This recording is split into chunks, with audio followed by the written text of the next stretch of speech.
Bonjour à tous. J'aimerais réagir au Hangout du 14 octobre 2017 sur la chaîne de Planétarien TV. Je vais essayer d'être le moins personnel possible, de faire le moins d'attaques personnelles. Donc je vais parler du groupe des 3 Québécois platistes qui parlent dans la première demi-heure du Hangout et qui disent des choses à propos de la Lune. Donc je réagis à ça. D'abord, il est dit que les gens comme moi et d'autres encore qui font des vidéos et commentent les vidéos platistes sur YouTube font partie, je cite, d'une opposition contrôlée. On voit derrière cette remarque cette même tendance qu'ont les platistes à voir des complots partout.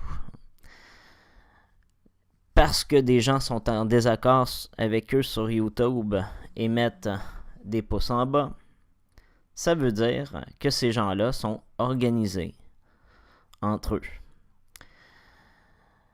Ce faisant, je dirais que vous souffrez du biais d'autocomplaisance. Qu'est-ce que le biais d'autocomplaisance? C'est une tendance qu'on a à nous complaire nous-mêmes, donc à flatter notre propre ego. Tout le monde a ça. Donc moi aussi, j'ai mon biais d'autocomplaisance. Tout le monde l'a.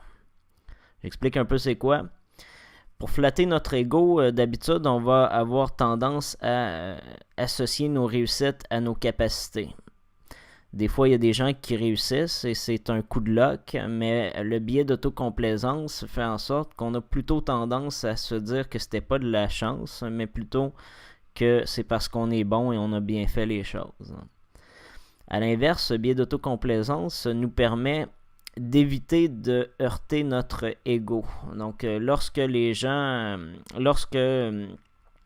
subit un échec, eh bien, on a tendance à vouloir maintenir notre ego intact. Et dans ce cas-là, on va dire que c'est pas de notre faute, c'est de la faute des autres. Et c'est ce qu'on remarque ici. Donc, les platistes disent des faussetés sur le modèle officiel. Il y a des milliers de personnes qui se rendent compte que ce sont des faussetés, ce qui explique qu'il y ait plus de pouces en bas que de pouces positifs. Donc, vous voulez, pour éviter de heurter votre ego, vous voulez dire que c'est pas de votre faute, c'est un complot derrière ça, contrôlé, qui veut vous nuire. Mais non, on est tous des individus isolés qui nous rendons compte que vous dites des faussetés. C'est tout. Si je me permets autant de commenter les vidéos de la Terre plate, c'est parce que je pense que j'ai des compétences, peut-être mon biais d'autocomplaisance, qui me permettent de contredire ce que disent ces gens-là. Notamment, j'ai fait de l'astronomie. Donc là, on parle de la Lune. J'ai fait de l'astronomie. Ça, c'est une photo d'un télescope que j'avais. Télescope Newton, avec une monture Dobson. C'est un miroir de 200 mm et une focale de 1000 mm. Donc, je l'ai vendu. Depuis que j'ai des enfants, j'ai plus le temps. Toujours est-il qu'on parle un peu de mon domaine de compétences. Donc, je ne suis pas un expert là-dedans, je suis un amateur, mais j'en sais déjà bien plus que les platistes. Donc, qu'est-ce qui est dit dans cette vidéo-là? Je vais y aller commentaire par commentaire. Je ne veux pas nommer la personne qui l'a faite. Les autres semblent d'accord. Donc, un premier commentaire qui a été fait, c'est « Si la Lune est derrière la Terre, on ne la verrait pas. » On parle surtout de la pleine Lune, je crois. Mais j'ai fait une vidéo sur la Lune. Elle date du 7 octobre. Donc ça fait 6 mois qu'elle est disponible en ligne. C'est ma vidéo la plus populaire, j'en suis très fier, qui parle de la Lune et qui répond à ses commentaires. Donc, quand un platiste dit qu'on ne devrait pas voir une pleine Lune alors que le Soleil, alors que la Terre est entre le Soleil et la Lune, ben, il a en tête ce genre de dessin-là, qui est un dessin où on veut montrer ici la provenance de la lumière du Soleil. On dit selon où est la Terre, eh bien on va la voir d'une certaine façon. Et la pleine Lune, c'est lorsque la Lune elle est opposée au Soleil. et un observateur de la Terre la voit pleine.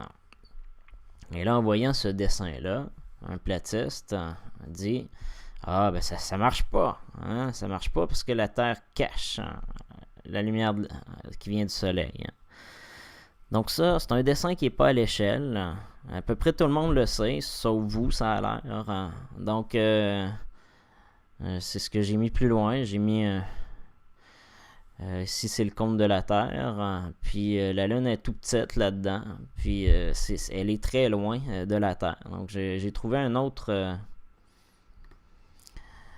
Donc, ça, c'est la Terre. Ça, c'est la Lune. Donc, ce que dit le modèle officiel, c'est que les distances astronomiques sont énormes. C'est pour ça qu'on dit astronomique comme synonyme d'énorme. Donc, la distance Terre-Lune, c'est à peu près 380 000 km, ce qui est grosso modo 10 fois le diamètre de la Terre. Grosso modo. Donc, un peu moins en moyenne, mais donc c'est pas du tout c'est pas du tout comme le dessin que j'ai montré juste avant. Donc, c'est pas du tout ça, ok?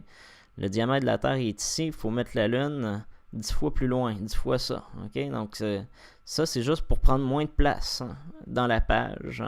Les gens vont comprendre quand même. Parce que si on voulait faire ça à l'échelle, on mettrait la Lune un tout petit point comme ça. La Terre, un petit point un peu plus gros, et le Soleil, une couple de pages plus loin. Donc, ça, c'est le Soleil. Donc, c'est ça les distances et les grandeurs astronomiques. C'est immense. Et lorsqu'on veut se les représenter, on va toujours utiliser des dessins qui ne sont pas à l'échelle. C'est tout à fait compréhensible. Donc, ce que dit le modèle officiel, pour revenir à la Terre, donc, c'est que l'axe de rotation de la Lune autour de la Terre n'est pas parfaitement aligné avec l'axe de rotation de la Terre autour du Soleil. Il y a un écart. Et l'écart fait que la plupart du temps, lorsque la Lune est en l'opposé du Soleil pour la Terre, ben, elle passe au-dessus ou en dessous du plan parfait de Terre-Soleil, qui est en fait l'ombre de la Terre. Donc, elle passe au-dessus ou en dessous de l'ombre. Des fois, elle passe en plein dedans. C'est pas tous les mois. Puis quand elle le fait, ben là, ça donne lieu à une éclipse. Donc, c'est tout à fait compréhensible. Effectivement, des fois, la Lune, elle est cachée par l'ombre de la Terre, mais c'est pas la norme. D'habitude, l'orbite de la Lune étant inclinée, on va voir la Lune très bien. Donc, tout ceci est parfaitement explicable par le modèle officiel. Donc, arrêtez de faire semblant que vous ne comprenez pas ce modèle-là. J'espère que vous faites semblant de ne pas le comprendre. Donc, c'est facile à détruire comme argument. Je passe au deuxième commentaire qui est fait dans le Hangout.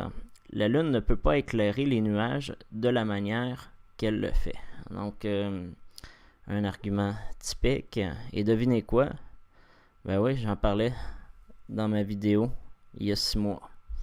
Donc, ici c'est en anglais. Clouds are only lit up close to the moon's location, not the clouds further away. Donc, on dit que la Lune, elle éclaire les nuages qui sont proches d'elle et pas les nuages qui sont plus loin.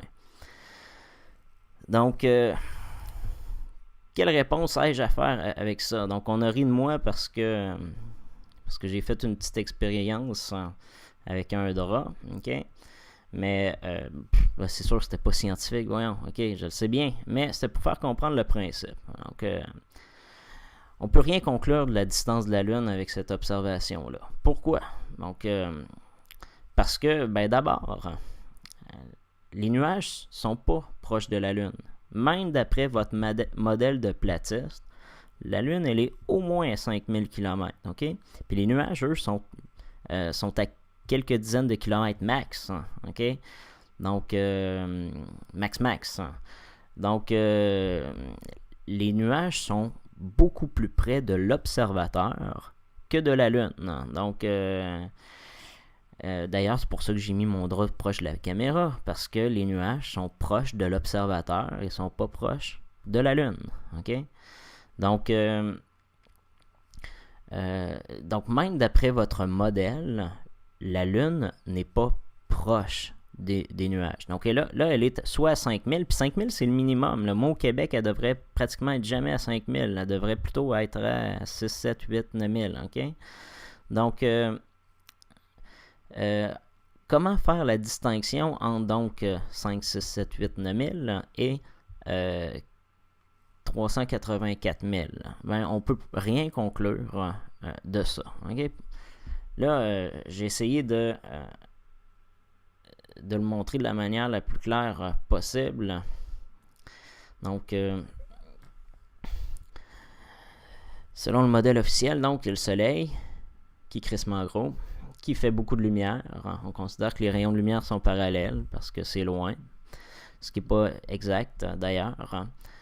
Et donc, la lumière percute la Lune, et là, la lumière revient, là, elle a changé de couleur, admettons, parce que la lumière du soleil est pas mal blanche, sinon la neige serait jaune, si le soleil était jaune. Et là, il y a un nuage, et là, il y a l'observateur, qui est... Donc, c'est ce que j'ai essayé de reproduire avec ma petite expérimentation. J'ai mis la caméra, c'est l'équivalent de l'œil, mon drap qui est ici, puis après ça, une lumière. Et on ne peut rien conclure de la distance de la Lune à partir de ça. J'ai fait un dessin pour le montrer de manière plus clairement. Donc, ce qui se passe avec la Lune. Donc, vous avez ici 3 yeux et qui seraient 3 personnes différentes. Donc, ici, on a une personne qui est à un endroit et qui voit donc la lumière de la Lune, elle aussi, on peut considérer que c'est parallèle. Pas exactement vrai, mais bon. Donc, il y a la lumière de la Lune qui arrive. Et lui, il n'y a pas de nuage. Bon, ben, il va avoir une Lune, puis il n'y a pas de nuage autour. À l'inverse, cette personne ici, supposons qu'entre la Lune et l'observateur, il y a un nuage. Bon, ben là, des fois, les nuages sont trop opaques, puis il ne verra pas la Lune. OK? Ça, c'est une situation. Mais donc, pour être conforme à ces vidéos-là, on a des nuages qui ne sont pas si denses que ça, pas si épais. Donc, qu'est-ce qui arrive? Ben, c'est que la lumière, finalement, comme ici, on a quand même un filtre de lumière, OK? Mais c'est quand même quelque chose qui va diffuser la lumière, mais pas tant que ça, parce que le nuage, il est ténu. Donc, ce que ça veut dire, c'est que la plus grande partie de la lumière va quand même continuer à traverser le nuage.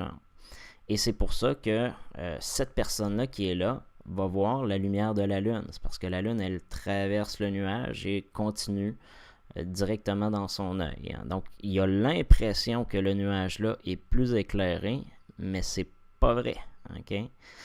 S'il était là, finalement, ben, il verrait la Lune peut-être ici. OK? Et il aurait l'impression que c'est cette zone-là qui est la plus éclairée parce que la lumière traverse et va vers là. OK? Par contre, il y a de la diffusion parce que c'est un obstacle, ce qui fait que donc lorsque la lumière arrive de la Lune et percute le nuage, elle va être diffuse. Donc la diffusion, c'est la propagation de la lumière dans tous les sens.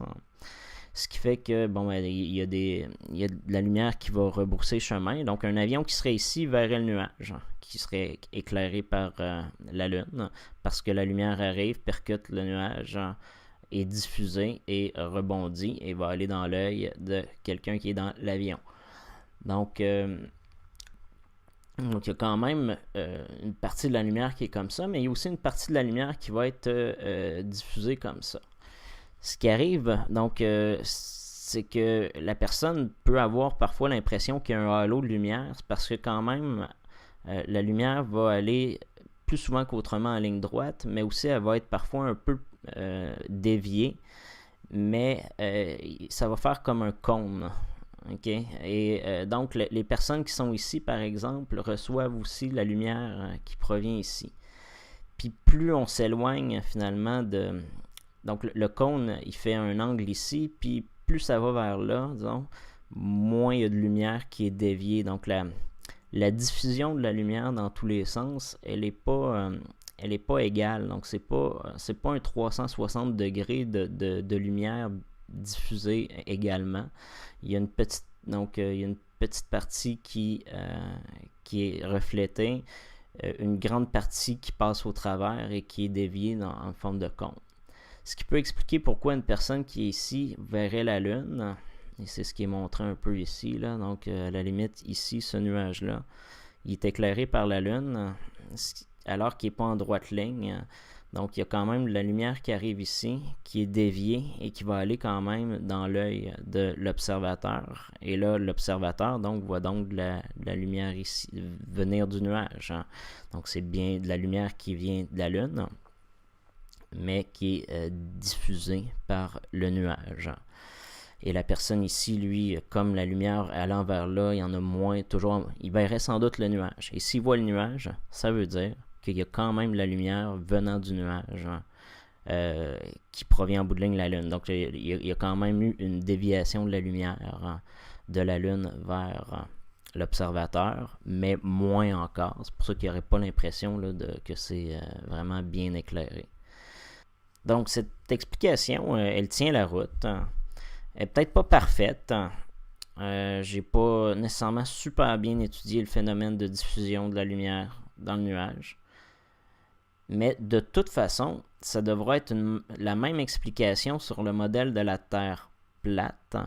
Parce que je répète, les nuages ne sont pas... Ils ne baignent pas dans la Lune. La Lune n'éclaire pas les nuages qui sont plus près d'elle. Ce qui m'amène à un point que les platistes comprennent mal quand ils disent que le nuage il est plus éclairé en plein centre par la Lune, c'est pour cette personne-là, pas pour elle. Donc, cette personne-là voit un nuage un peu sombre parce que c'est la nuit, puis il voit peut-être un petit peu de luminosité parce que c'est la pleine lune, mais c'est tout, ok?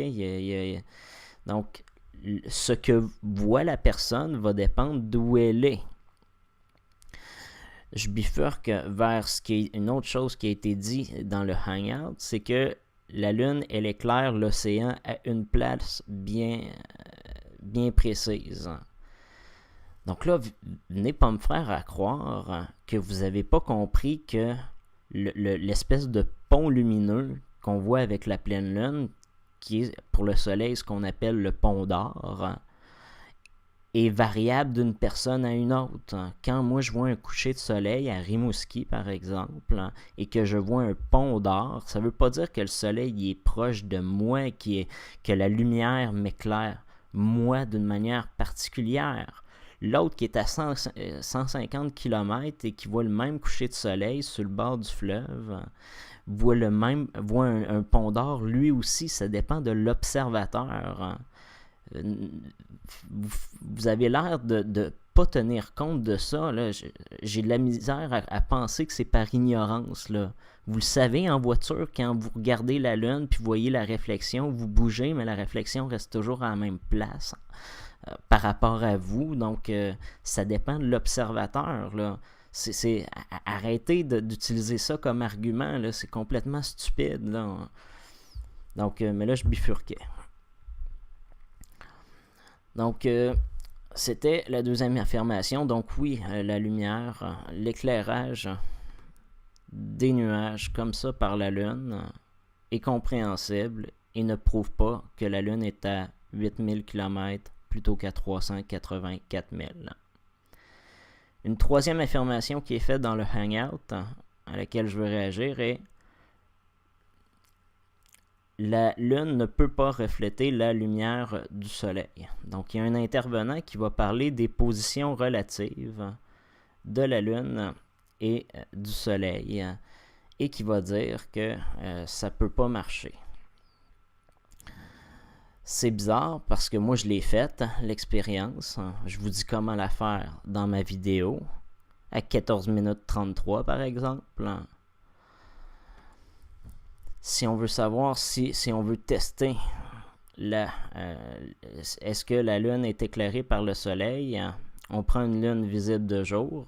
Selon le modèle officiel, si on met une balle vis-à-vis nous qui est éclairée par le Soleil, et si on la met en face de la Lune, on va voir la même chose.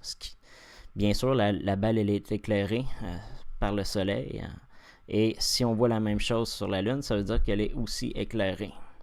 Ce serait un fichu hasard si ce n'était pas le cas.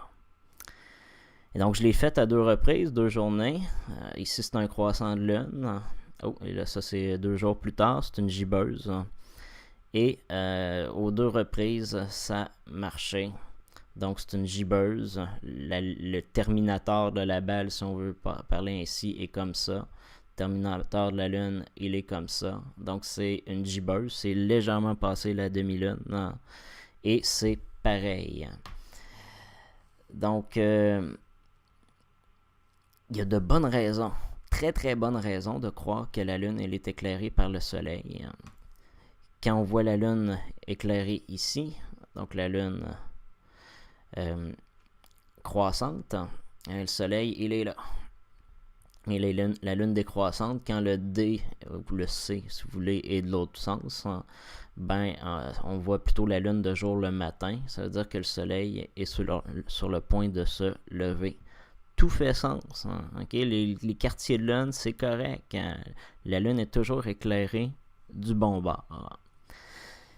Donc ça, j'en avais déjà parlé. Un autre point dont j'ai pas parlé, mais qui a été abordé, pourquoi la Lune ne devrait pas refléter la lumière du Soleil. Et j'ai compris que c'était ça le fond de l'argument d'un des intervenants. Donc, que la lumière provenant du Soleil sur la Lune étant faite de roches, elle ne pourrait pas nous renvoyer de la lumière. Et on va dire que la Lune n'a pas la propriété de refléter la lumière du Soleil. C'est une absurdité. Si on est capable de voir des roches, c'est parce qu'il y a de la lumière qui provient de la roche vers nos yeux. Pourquoi est-ce qu'il y a de la lumière qui provient de la roche vers nos yeux? Pas parce que la roche produit de la lumière. On le sait, la nuit, quand il n'y a pas de lumière, on ne voit pas les roches. C'est parce que la roche reflète la lumière qui vient d'ailleurs. En plein jour, donc, toutes les roches qu'on est capable de voir, ce sont des roches qui ont la propriété de refléter la lumière, et le jour, il reflète la lumière du Soleil. Donc, c'est pas un argument en soi. Je comprends un peu l'idée. L'idée, c'est qu'on est sceptique. Ah ouais, ok, c'est de la roche, puis on a l'impression que la Lune, elle est beaucoup trop éclairante pour être juste de la roche. Qu'est-ce que j'aurais à dire là-dessus? En soi, c'est un doute, mais là, pour répondre à ce doute-là, il faudrait avoir des chiffres. Des chiffres. Donc, la Lune, quelle quantité de soleil, de luminosité elle reçoit? Ensuite, la roche de la Lune, donc c'est quoi le taux de réflexion? Là? Il y a sûrement un taux de ça, peut-être l'albédo, enfin. Donc, faudrait chiffrer ça pour être capable de dire que le modèle officiel est faux. Donc, le Soleil il produit de la lumière en salle, ok? Donc, et la Lune, elle est crèvement grosse. On a beau être loin, elle demeure crèvement grosse et elle reflète donc beaucoup de lumière qui provient du Soleil.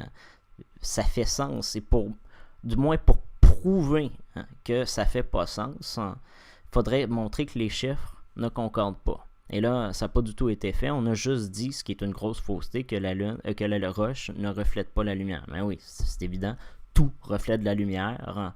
Donc, tout ce que tu es capable de voir. Ouais. Donc, voilà, c'est évident. J'ajoute que l'expérience qui a été faite par un des intervenants pour montrer que la Lune ne pouvait pas nous donner cette lumière-là a été faite très mal. Donc, on rit de moi quand je prends un drap et des petites lampes frontales pour faire mes expériences. Mais du côté des platistes, je dirais que c'est pas beaucoup mieux. Okay? On est tous des amateurs, on prend les affaires du coin. Cependant, j'aurais préféré qu'on prenne un carton gris plutôt qu'un carton noir pour faire l'expérimentation. Puis pour reproduire le Soleil, j'aurais aimé qu'on prenne autre chose qu'une petite lumière LED d'un téléphone cellulaire. parce que le soleil éclaire en salle. Donc déjà là, avec un maudit grosse flashlight, puis un carton gris, mais ça aurait déjà éclairé, ok? Pas mal plus. Je passe à la dernière affirmation qui a été faite dans le Hangout et à laquelle je veux réagir. Un intervenant s'étonne qu'on voit toujours la même face de la Terre et il dit que ça marche pas sur le modèle officiel.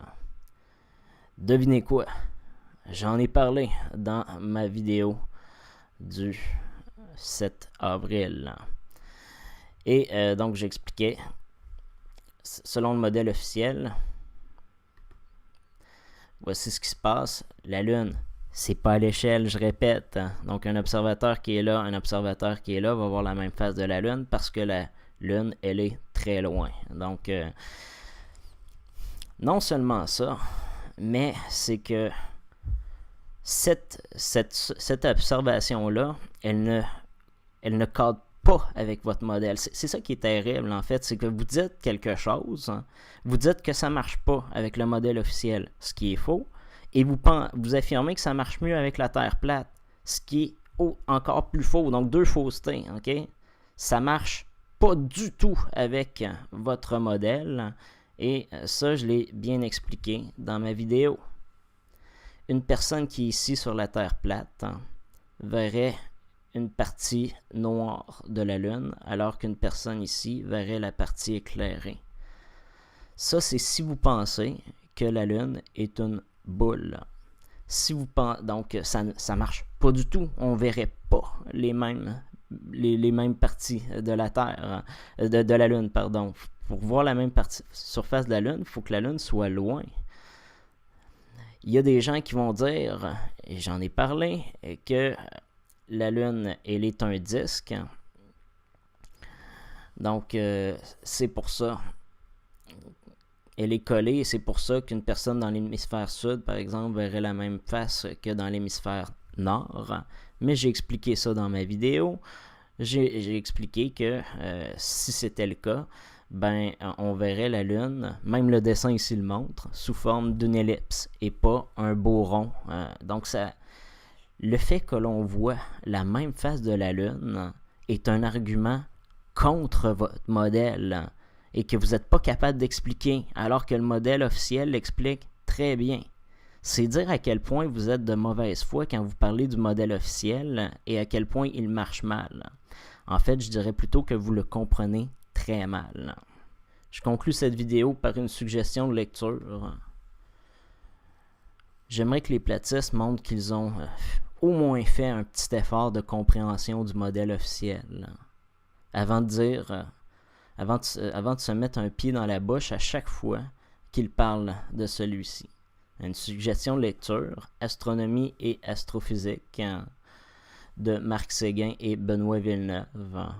Ça doit être disponible dans les bibliothèques municipales si vous n'avez pas l'argent pour vous le procurer.